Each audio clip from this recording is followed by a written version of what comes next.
fatigue syndrome, or ME, is a lack of energy, and it's debilitating. It's like putting your phone on in at night, charge it up because it's completely dead, and in the morning you wake up, it's on 5%. It's particularly with the elite players. They can be very mistrusting to begin with. That's why I would go in once a week, at least, to Man City to begin with, and have lunch with the players and watch them train. So they became familiar with me. I also found after I got over that initial, oh my days, look at who I'm having lunch with and who I'm talking to, they still go to the toilet.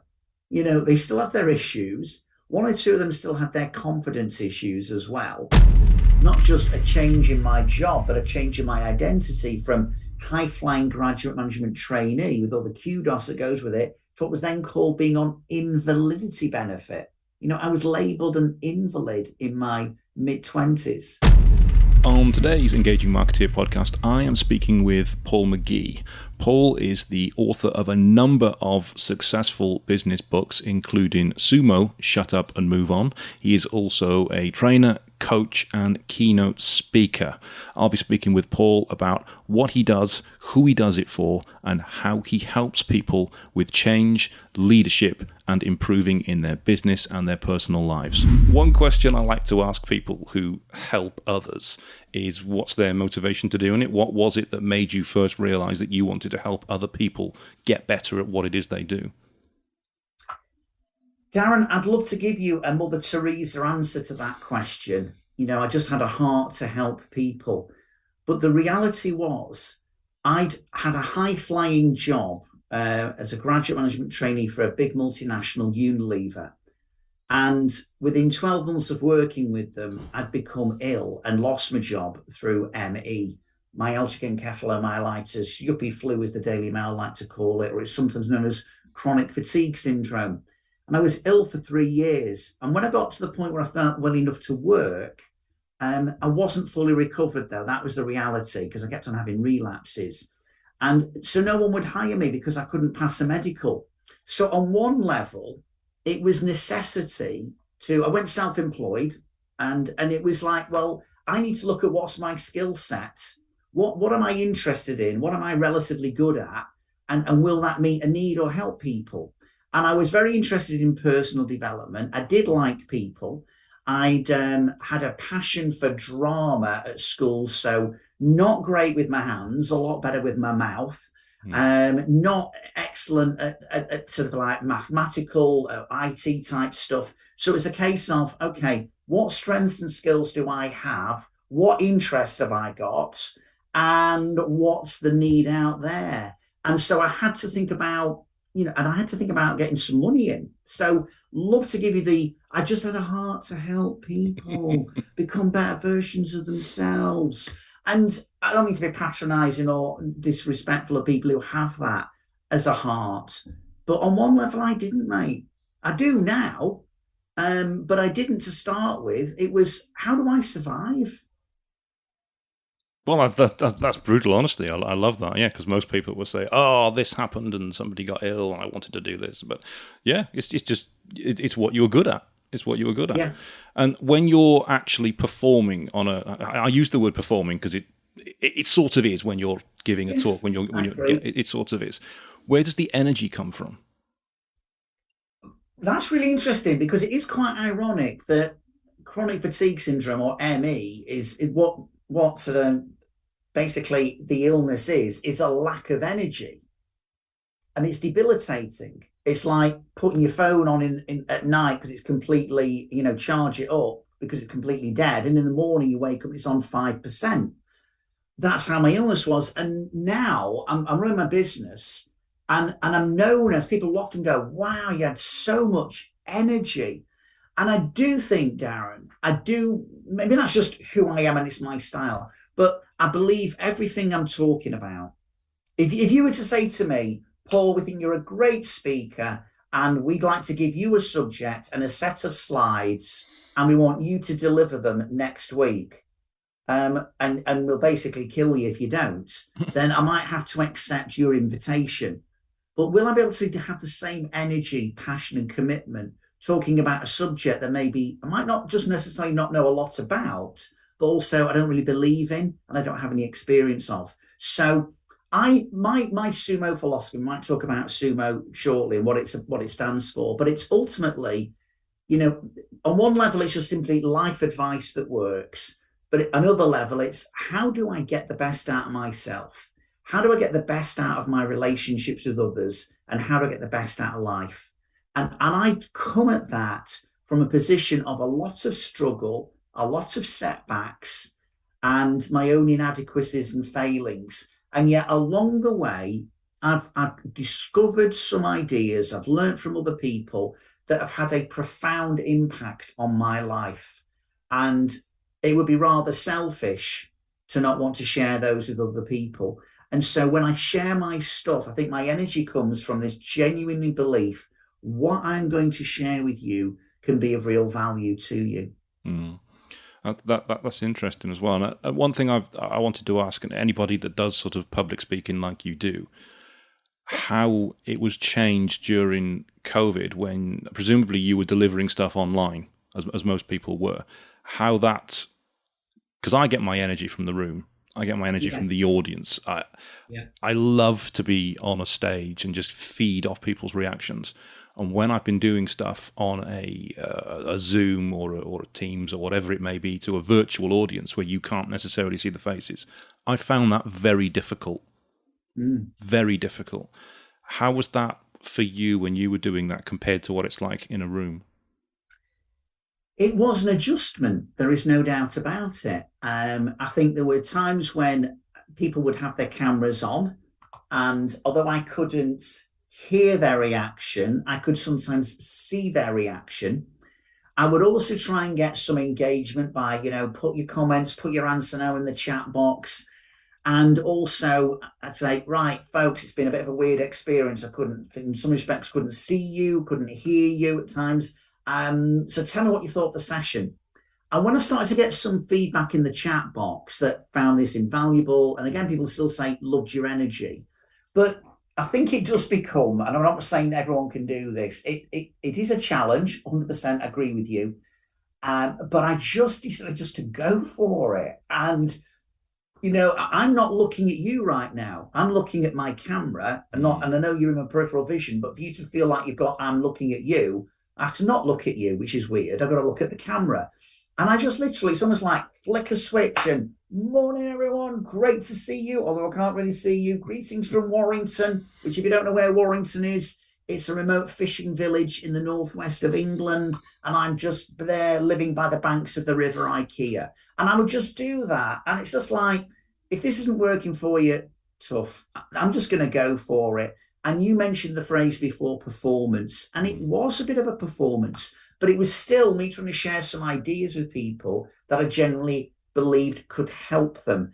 But there is nothing, you're right, when you are in that room and you're getting that laughter and that energy. However, sometimes, Darren, there can be people in that room who, for whatever reason, aren't laughing or suddenly want to take a phone call or disturb you because they're going off to the toilet, or just seem to sit there, and it's not like they've been sent to come. It's like they've been sentenced to come and hear you speak. And so actually sometimes in a room, although you can feed off the energy, you are also aware of potential negative vibes. Whereas when I'm doing my crazy stuff virtually, the upside of that is I don't actually pick up any of the negative vibes. The downside is I'm not necessarily picking up any of the positive either. So not easy, but there's my answer. Hope it's of help in some way. No, it is. It's interesting because I've not really spoken to anybody that's had any sort of positive spin on the whole online sort of platform. But the fact that you're not getting the negative vibes that you would get in the room online, it's positive. But then I guess you would be the person to come up with the positive. Maybe, yeah, maybe that is me. And also I did a lot of them. Last year, I did 119 virtual events. Wow. Sometimes I'd be doing, 3 in a day. I remember one day I started in Australia and I finished in America. And also, you could argue, again, from an energy point of view, like I'll be leaving home at 6:30 tomorrow morning to get to my venue. I'll be home late Friday night from Hemel Hempstead because I've been doing everything there. Whereas with the online, I would literally have finished and then I'm off into the kitchen to cuddle my cat and get a cup of tea. So I actually saved a bit of energy with the lack of travel, but I would still, much prefer the in-person experience. As you've mentioned your cat's made quite the appearance on your social media of late. It does from time to time. Me and Milo are very close. How have you found using social media video to help promote your business? It's interesting, really, because at the moment, I've just literally, I've been on Instagram and Twitter for a few years, Twitter the longest. Instagram played at it a little bit, and TikTok, I had 0 videos on it 6 weeks ago. And in some respects, I was pushed, stroked, encouraged by my kids. My son's 29 and my daughter's nearly come up for 27. And they said, Dad, you got some great stuff out there. You should do more video, because I've written 13 books and I feel my days of writing books potentially is now over. But I've still got a heart to put some stuff out there and be creative and expressive and come up with ideas. And so they encouraged me down the social media route. Now, it's early days, but I mean, I've found, I'm not seeing, I don't like to give any bull. So TikTok, I've got, in 6 weeks, about 700 followers, and one of my videos has had 11,500 views. It's okay. It's not amazing. But I'm tweaking how I do some of the videos, so they'll be relaunched soon. I've got some, I did some extra filming and went for a different approach to some of the videos, and in the hope that it gets greater engagement. My Instagram videos have gone down a storm recently, and I'm getting some new followers. But in some ways, I'm finding, Darren, if my focus is purely judging success by the numbers of followers, one level, it can get a little bit disheartening. Plus, if you go, well, I've been doing it for 6 weeks and there's not been much change, in the number of followers I've got, I'm giving up. I don't think that's a very helpful strategy. So my attitude is, I've got some stuff and I think it's been filmed well. I think it represents my brand well. Let's put it out there. Hopefully it helps people. Some of them might share it with others. I might acquire some more followers. Great. And I'm in it for the long term. So I'm not going to decide, right, well, I've just not got the tens of thousands of followers I wanted or expected, therefore I'm quitting. I'm just going to keep putting stuff out there. So I think it could be very helpful for people's businesses. For mine, it's more a reminder that I'm around rather than a desperate search to find work, because fortunately, after 30 odd years in business, I'm not desperately searching for work. But I think it's, it represents the brand well, and who knows who's going to stumble across it, some of those videos and what they might lead to. No, that's a good approach to have, because there's too many people go out onto social media and try putting videos on, and they don't get instant success with it. They don't get 1 million views with their first video, and they think, this is rubbish, it's a waste of time, and they give up on it. But you're doing it to help people. It's there. If people want to find it and benefit from it, then fantastic. Yeah, absolutely. So let's talk about Sumo. What was your reason behind that whole philosophy of shut up and move on? So I went self-employed in 1991. I signed off invalidity benefit. I had no job to go to. And in my first year of business, working as like a freelance trainer, I turned over £2,300. Not the best or most auspicious starts to my career, my business career. And, I paid no tax. If you want to say, how do you avoid paying tax and national insurance? Don't earn much money.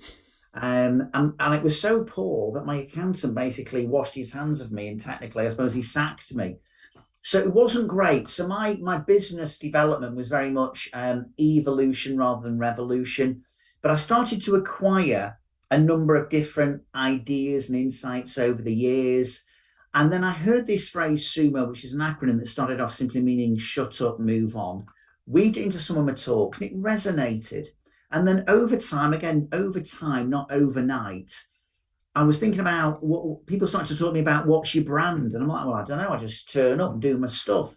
And people said, one of the things about you is you are inspirational. You're also funny. You're a storyteller. And I thought, okay, they said those are part of who you are with your brand. And then over time, I thought, Sumo, I started to use the phrase as to describe a set of ideas I had, a set of tools or principles, and they came to be known as the Sumo principles. And in '05, having had 13 publishers reject my book proposal, one took a risk. W.H. Smith's, rather surprisingly, because it made it Business Book of the Month. I say surprisingly because one, I didn't know there was an option for it to become Business Book of the Month. And secondly, it's not a business book, it's a personal development book. But that did give the book a real catalyst. 10 years later, it came out in its 10th anniversary edition, and it became a Sunday Times bestseller. So that was the kind of the start of it all. It was, I try things. I go by my intuition at times. I'm instinctive about things rather than sitting down with a business plan and brainstorming, what shall our brand be? What are our values? What shall our logo be? It just suddenly, I got feedback. If you're very spiritual, you might say I got feedback from the universe. I might say I got feedback from a marketplace that this phrase had an impact on people. Shut up, move on. And then I explained the shut up is not meant to be that aggressive. It's about get off autopilot, stop, think and reflect.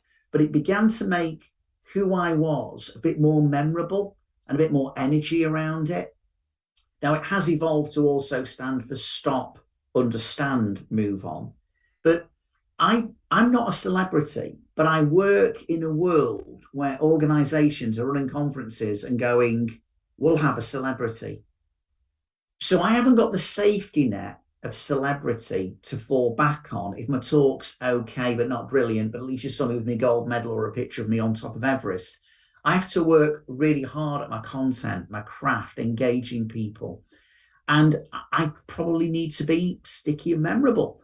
And Sumo and the Sumo guy, as I'm referred to, makes me more sticky and memorable than we had this bloke called Paul McGee. So that's a bit of the journey of Sumo in a nutshell. Okay, I've just been through your 7 Sumo, what do you call them, philosophies, guides. Yeah. I've just watched all 7 of those, and one that struck me as, well, I mean, they're all struck me, to be honest. One that struck me as particularly significant was the seeking support from others isn't a sign of weakness. Yeah. Because I know of business owners who've refused to do that, who've wanted to try to do it themselves, and as a result, they've ended up with their businesses failing. What does that mean to you?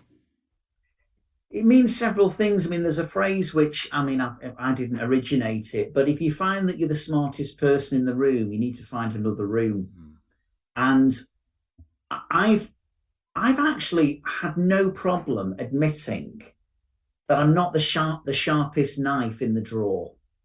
I'm really comfortable with what my weaknesses are and my failings. And I also know what my strengths are. So I don't actually have a problem going, look, because people said, why are you getting these videos produced and filmed by someone else? You could save yourself a lot of money and get these videos on Instagram and TikTok. You just film them yourself. And I went, yeah, I know. But I want to work with someone who I think does a really good job. And I don't want the hassle of having to load them up myself. I'd rather use my energy and time somewhere else. And I think, I know I'm not, you get people who are the James Milner of business. And if you've not heard of James Milner, but he's this he's an amazing footballer who's still going strong in his 30s, plays for Liverpool. But he's never seen as like the maverick star man who'll get you 9 out of 10. He's your Mr. Consistent and almost a bit of a jack of all trades. I'm not a jack of all trades. I'm just your winger or your right back, and that's it. I can't do anything else. And in business, IT doesn't interest me, and therefore I'm not very good at it. Figures don't interest me. I'm not good at it. So I just acknowledge there's lots of areas you're not really strong in and you're not passionate or interested about. So delegate them, bring in other people, bring in smart people to support you. Seeking support isn't a sign of weakness. It's a sign you're really smart. So in business, I just recognize my limitations and where I'm inadequate. And I don't have a problem asking help from other people. I know some people do, and I think that'll be detrimental to them when they feel they can do it all themselves. It's really common, and I don't want to pick on businesses here, but it's really common in trades where they're good at the job they do, whether it's electrical work or plumbing work or carpet fitting. They're really good at that, but the admin side of it, they're not so good at. They don't like it. They take a long time on the computer. As a result, they're not doing the invoicing they should be doing. They're not doing the follow-ups they should be doing. They lose inquiries that come through because they don't have the organisational skills. We have to chase up tradesmen for their bill. Yeah. You know what I mean? And to be fair, with one guy we use quite regularly, and he's become a friend. But you kind of like go, there would be some people out there who go, well, if I've not had the bill, I'm not chasing them up. And you're losing money and it impacts your cash flow. Yeah. So just recognize you can do some things really well, but you can't do everything well all the time. You mentioned on one of the videos I saw, I think it was the same one I talked about, that Sir Clive Woodward contacted you wanting help. So even he, who coached England to winning a World Cup, recognised that he wanted help with something. What became of that?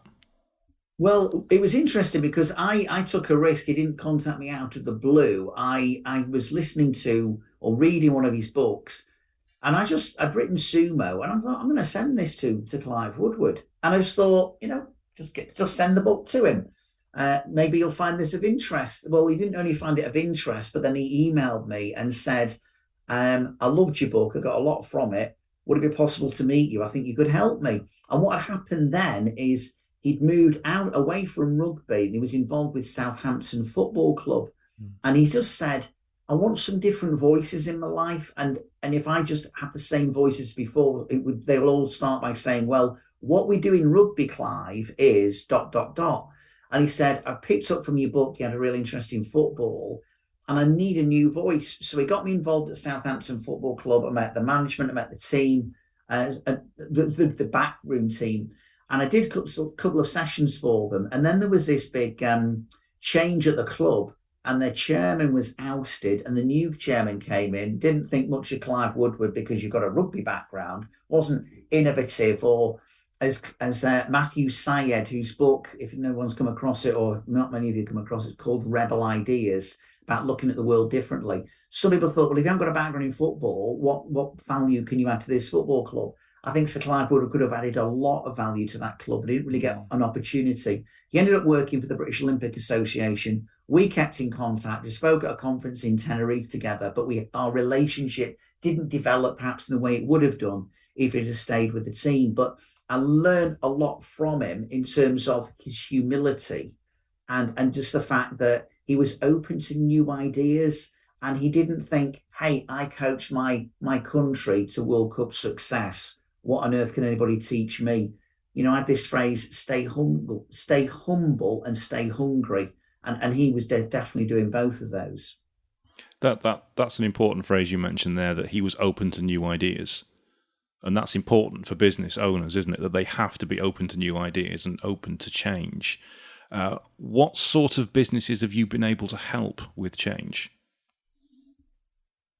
Any business that exists on one level, what I tend to find is if people hire me, then their leadership in one form or another has already made a decision by bringing me in that they are open and receptive to my message.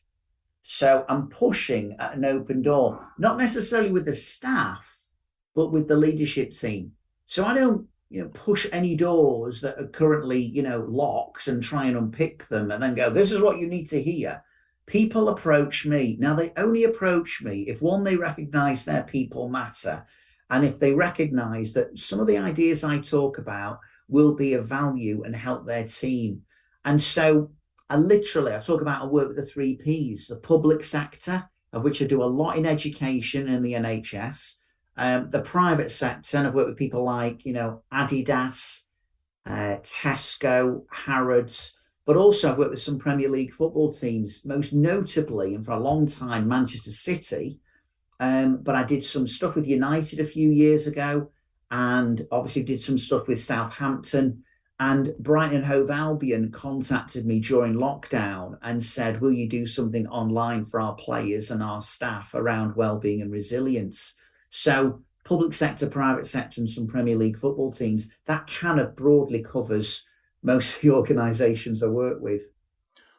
That's interesting. I mean, I can understand how business leaders would want change within their business to improve profitability, to improve staff morale, staff performance. How does it work with football teams? How receptive are football clubs to this?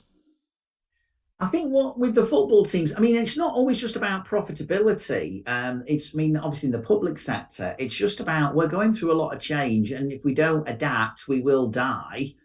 So we need to give people some tools to help their own resilience, understand how change impacts them, what they can do to help themselves. With football teams, it wasn't, I mean, let's think about it. Every time a new player arrives at a club, there is change in their lives and there is an adjustment to be made. But with Manchester City especially, it was more, I suppose you call it psychological and emotional support. And it wasn't just ultimately with the players, it was with a lot of the backroom staff as well. And it was, I'm pretty good at getting on with people and building trust. And over time, I mean, I was working on a retainer basis with Manchester City Football Club for 5 years. Then they set up their own in-house psychology department and basically said to me, we kind of don't need you anymore. We've now got this. And I'm like, that's fine.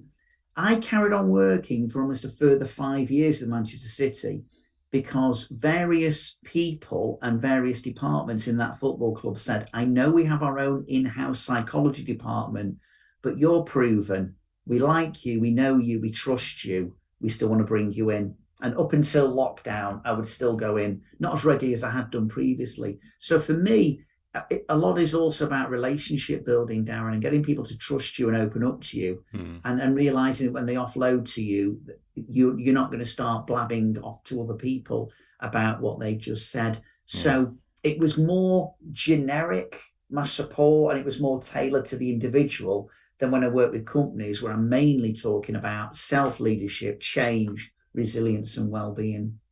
And that sounds very progressive, that a football team having a psychology department, because you think back to when I first started watching football in the 80s, that would have been completely unheard of.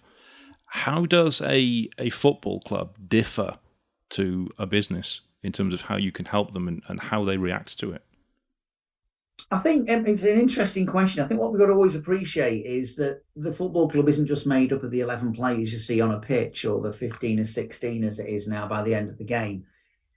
There can be several hundred people involved in the club depending on the size of the team. And they're all people who've got mortgages, who've got relationships, who may have problems in their marriages, may have issues with their children, they may have health issues. And so you think, well, people are people wherever they are, and a problem can occur in for a Premier League footballer that could occur for someone who's working, as a nurse in the NHS.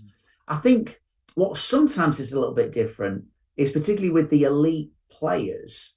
They can be very mistrusting to begin with because if they don't know you, that's why I would go in once a week at least to Man City to begin with and have lunch with the players and watch them train so they became familiar with me, because there's a lot of hanger-oners. Whereas if you're working with other organisations, they don't, a nurse isn't going, you only want to support me because you know how wealthy I am. Clearly that's not the case.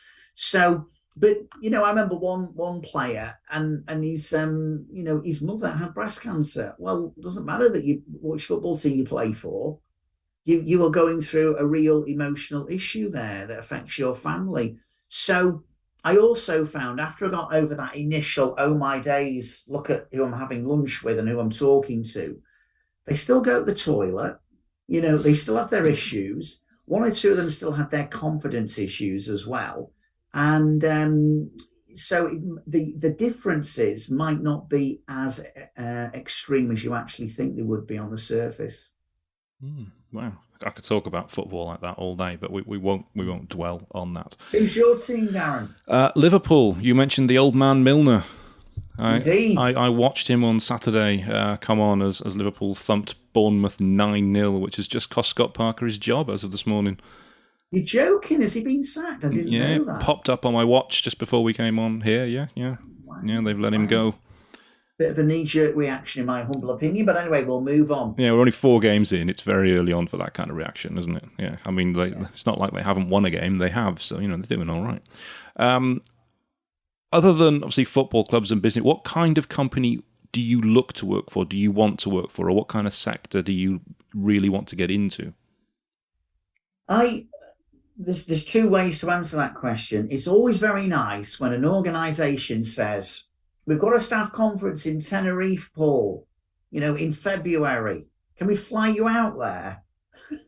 And, pay you to speak and maybe spend 2 or 3 days out there. Let's be honest. Let's be blunt, because I'm not into giving you bull. That appeals to me a great deal. An opportunity on 2 different levels. One, it's the novelty factor. It's the change of environment.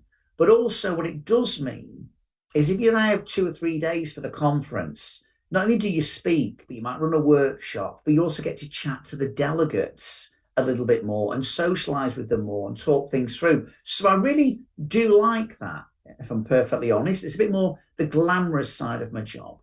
Tomorrow I'll be working in a school in Burnley. Then I'm working in Manchester on Thursday, and then I'm down in Hertfordshire on Friday. All school stuff returning after the summer break. Now, I like working with schools and I like working with the NHS for one particular reason above all, is that what they do really is making a difference in people's lives.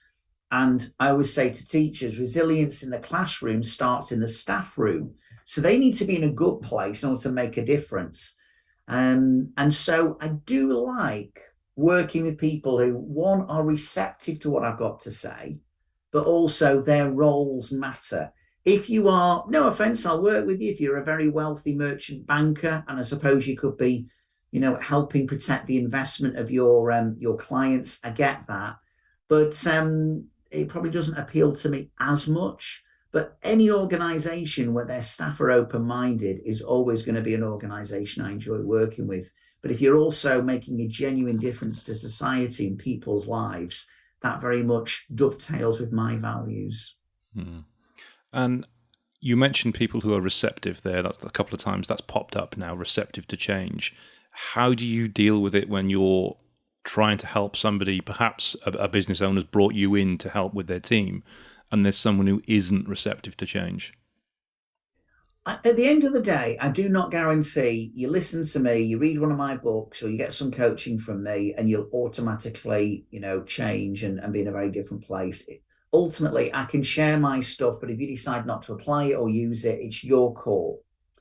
But what I suppose I do is I talk about my own change journey. I talk about losing my job through ill health. Talk about not just a change in my job, but a change in my identity from high-flying graduate management trainee with all the kudos that goes with it to what was then called being on invalidity benefit. I was labelled an invalid in my mid-20s. And so I'm honest, I share my story. And I think also I don't want to preach to people. I just want to, look, this is what happens. This is how I've sometimes reacted. But here's what I find will help. And so I'm not there with an attitude of thou shalt listen to me. And the fact that you are resistant to change makes you a highly negative person. You need to sort yourself out. I'm going, there's all kinds of reasons why we're negative about change. We're not in control of it. It wasn't our choice. We might not agree with it. Well, that's a recipe for not particularly embracing it. So I really want to, I suppose, above all, I try and empathize with my audience. And that means even those that don't seem particularly receptive. I try and think, what would it be about this person that means they're not receptive? And sometimes you think, it's fair enough. It's like, I have a faith and it's evolved and it's developed. But why would someone say to me, I'm an atheist? I'm like, do you know what? I 100% get why people are atheists. I 100% get why people be critical of the church. So I empathize with people. I don't try and disagree with them and start from a position of I'm right and you're wrong. I try and get alongside people in whatever context it is. Okay. And on one of your videos, you mentioned how you'd left school at 1982, I think it was. That's right. I was still in school then, obviously. I left only slightly after that. But you thought when you left school that you'd ended your education, that was it, but you didn't realise that your education was only just beginning. When you did leave school in 82, what was it that you wanted to do? What was it that you dreamed of actually being? I dreamed of actually being an actor. I really passionately wanted to go to drama school. That was what I really wanted to do. But I had a very psychologically abusive stepfather who convinced my mother that would not be a good idea. And I had a mum who wanted the best for her son, but also thought, what would be good? Working in a bank would be good, wouldn't it? And it'd make her feel very proud that she could tell people my son works in a bank. So I ended up working in a bank. I never went to drama school. I worked in a bank, and within 24 hours, I was realizing this is just a terrible mistake. And it was only when I got my A-level results, already starting the bank, and they were good enough to get me into university, that my mum became a bit more receptive to, okay, maybe leave the bank and go to university. But my real dream was to do drama. And is that something you've ever managed to rekindle? Well, I guess there's two things. I wanted to either become an actor or a journalist. Those were two real interests. And let's go back to what we said earlier on in this interview. I am a performer. I mean, tomorrow there'll be, I don't know, 200 people in the room. On Thursday, there'll be 500 people in the room. What am I doing? It's almost like a one-man stage show. Yeah. And so I sometimes even act out certain scenarios. I write books. So in some ways, perhaps the desire to act has actually been fulfilled to some extent through my work, and the desire to write, be a journalist, has been fulfilled through me writing books. So I'm comfortable with the fact that I never pursued a career in acting. I think the talent I had has still found an outlet through my work. And have you had any training in acting or in performing that's helped you?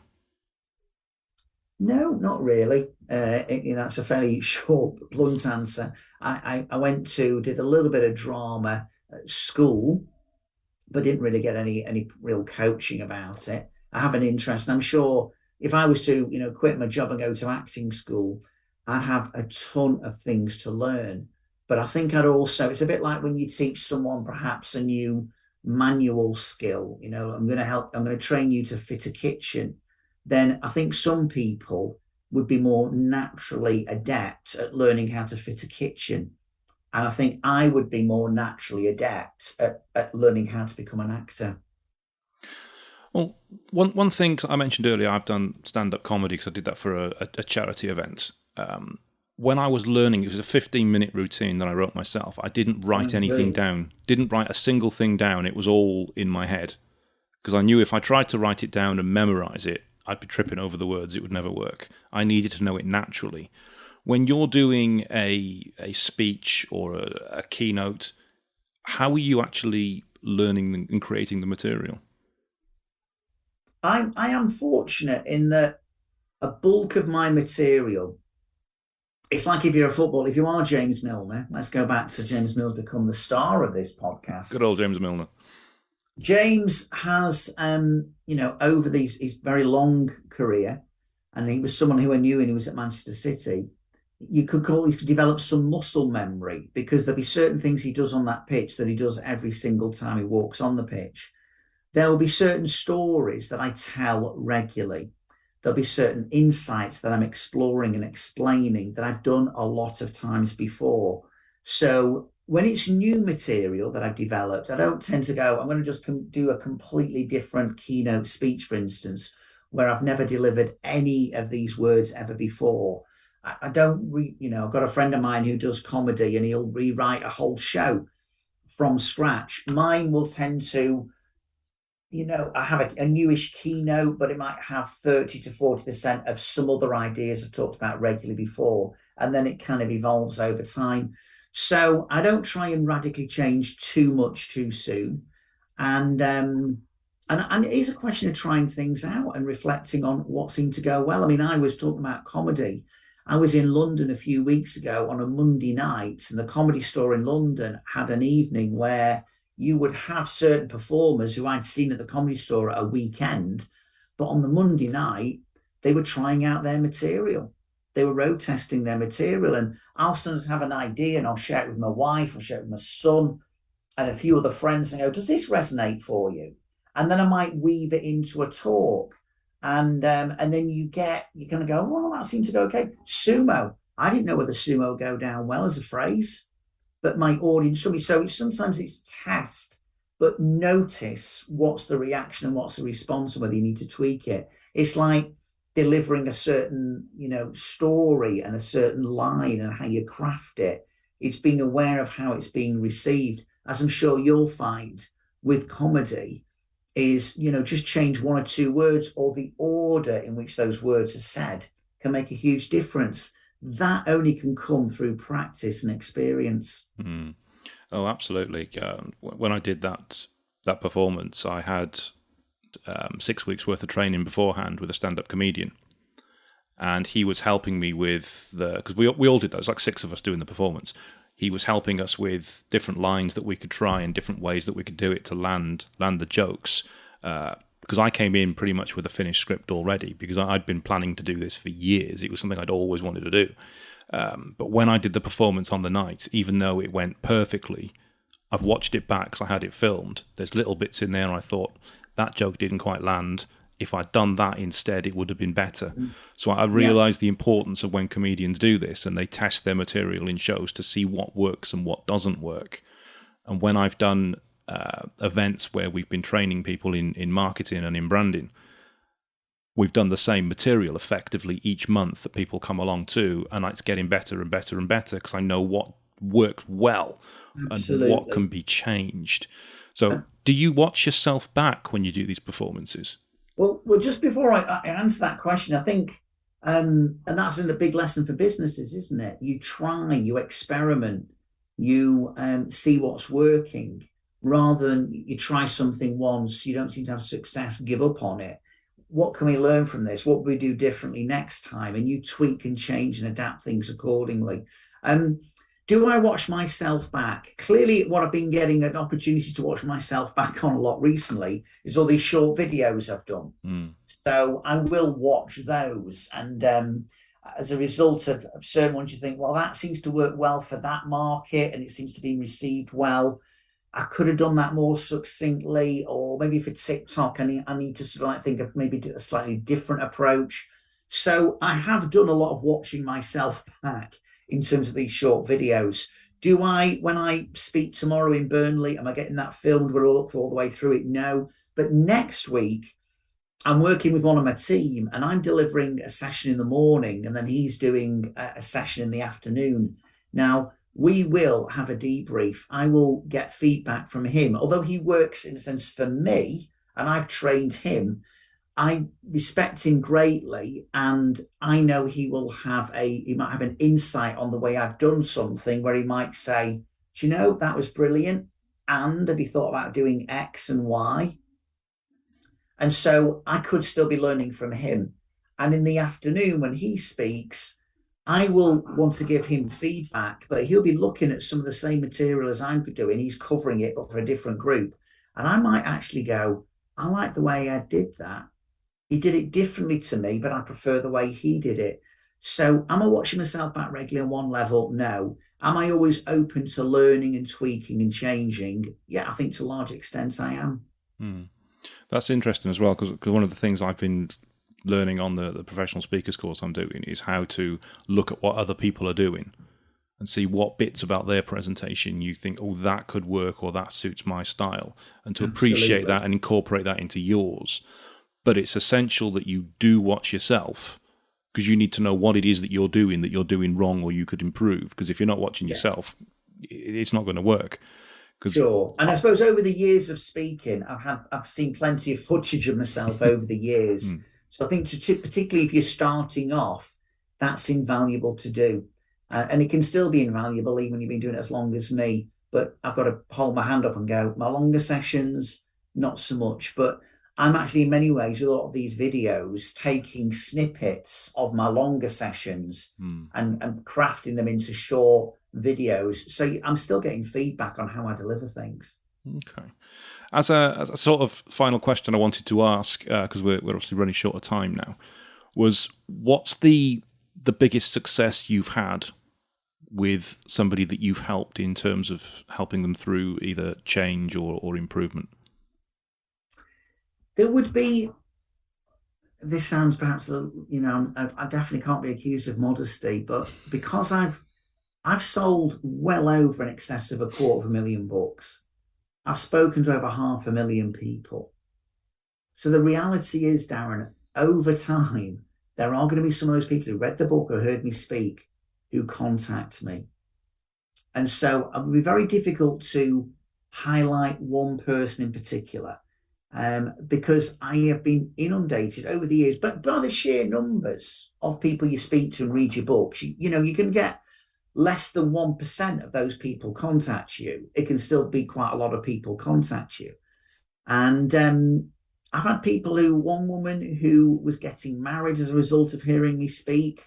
And what had happened was she'd split up with a boyfriend and she heard me speak. And I talked about don't leave your dreams in the bin. And sometimes, carpe diem, seize the day. Don't just have this passive approach. Whatever will be, will be.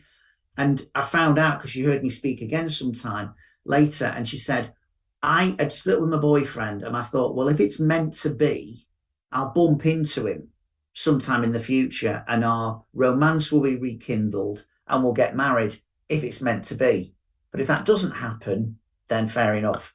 But when I heard you speak, I thought, I absolutely love this guy. I want to spend the rest of my life with him.